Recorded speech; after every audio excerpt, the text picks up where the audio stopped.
Kisah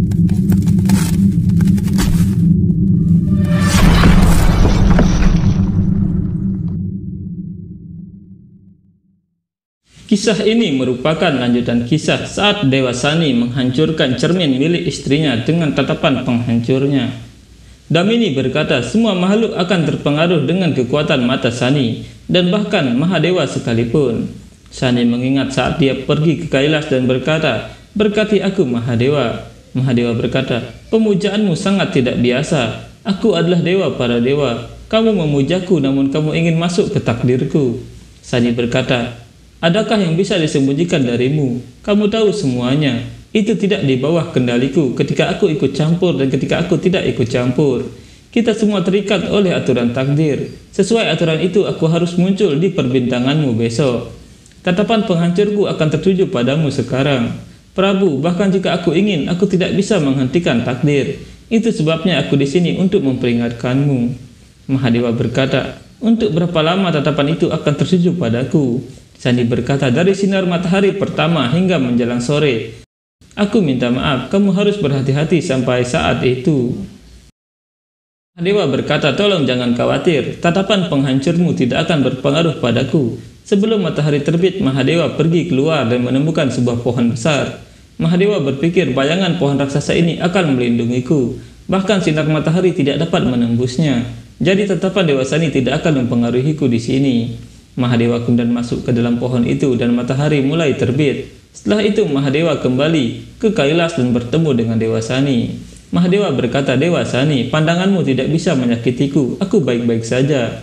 Sani berkata, "Anugerahmu tidak ada yang bisa menahan pandangan terkutukku. Semua makhluk akan terpengaruh, bahkan dewa, manusia, iblis, dan Anda, dewa para dewa. Pandangan terkutukku telah membuatmu keluar dari Kailas dan mengembara di hutan. Akhirnya kamu harus bersembunyi di dalam sebuah pohon. Aku tahu yang sebenarnya, Prabu. Yang benar adalah kamu telah menambah identitasku dengan membuktikan bahwa penglihatanku yang terkutuk berpengaruh padamu.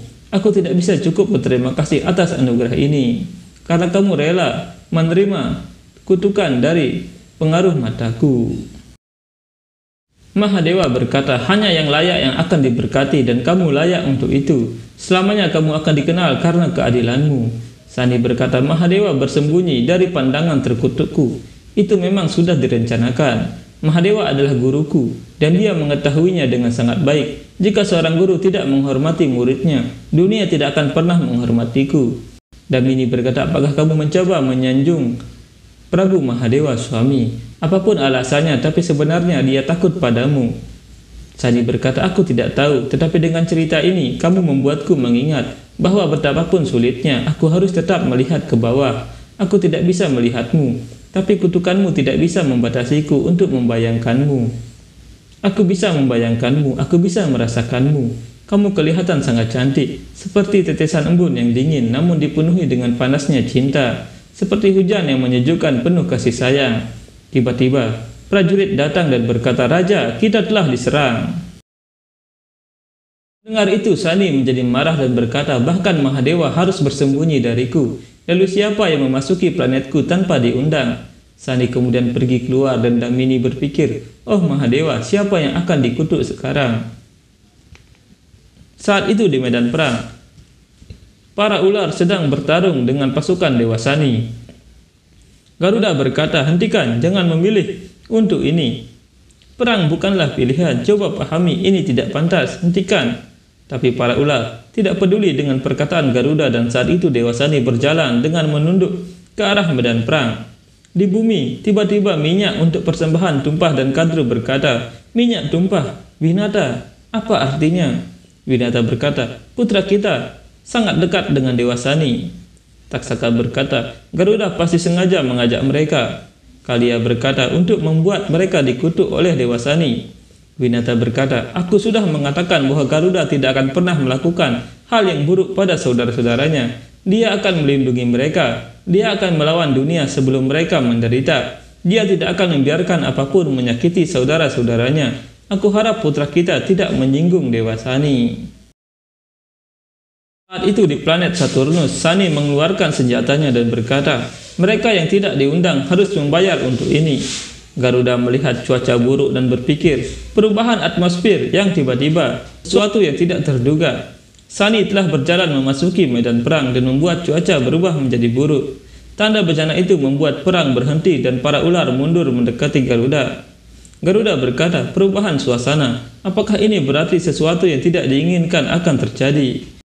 Tiba-tiba penjara tajam muncul mengelilingi Garuda dan para ular. Garuda berkata, hati-hati, ini memiliki ujung yang tajam. Para prajurit tertawa dan berkata, sudah kubilang tidak ada yang bisa pergi sampai Dewa Sunny mengizinkan. Garuda berpikir, aku tidak bisa meninggalkan saudara-saudaraku di sini. Aku tidak bisa mengecewakan Ratu Kadru.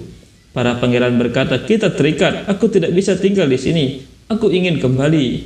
Salah satu pangeran terlempar saat menyentuh penghalang. Prajurit berkata, ini bukan lelucon, ini planet Dewa Sunny. Hal-hal di sini bisa menipu. Kalian semua masih hidup, tetapi kalian tidak aman. Dewa Sunny belum memutuskan bagaimana kalian akan membayarnya.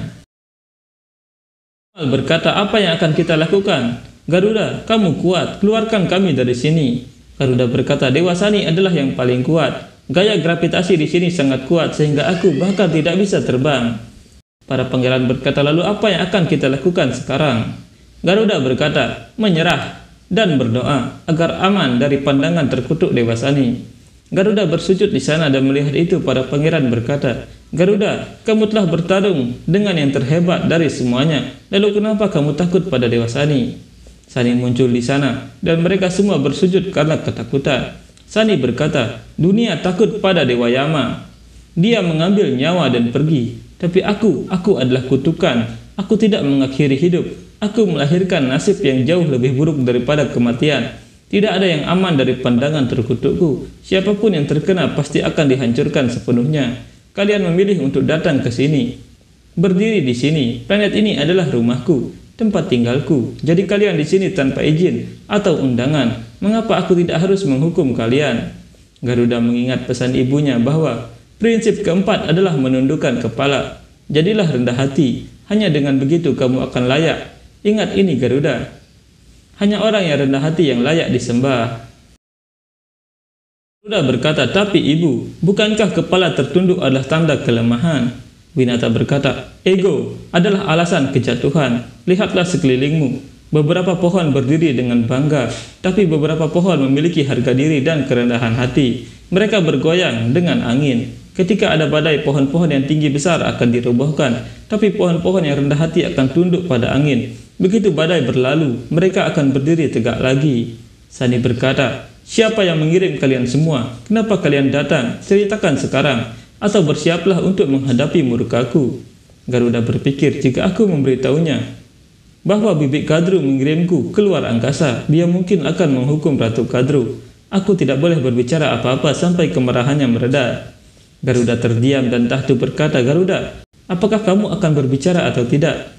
Dumal berkata, aku juga bingung kenapa dia tidak mau bicara. Mengapa dia tidak mengatakan bahwa kita tidak ingin datang ke sini? Gaya gravitasi planet ini menarik kita ke sini. Itu bukan salah kita. Planet ini yang melakukannya. Sunny berkata, mereka semua adalah naga. Mereka tidak bisa terbang. Jadi kamu yang membawa mereka ke sini. Apapun yang terjadi di sini, kamu bertanggung jawab untuk ini.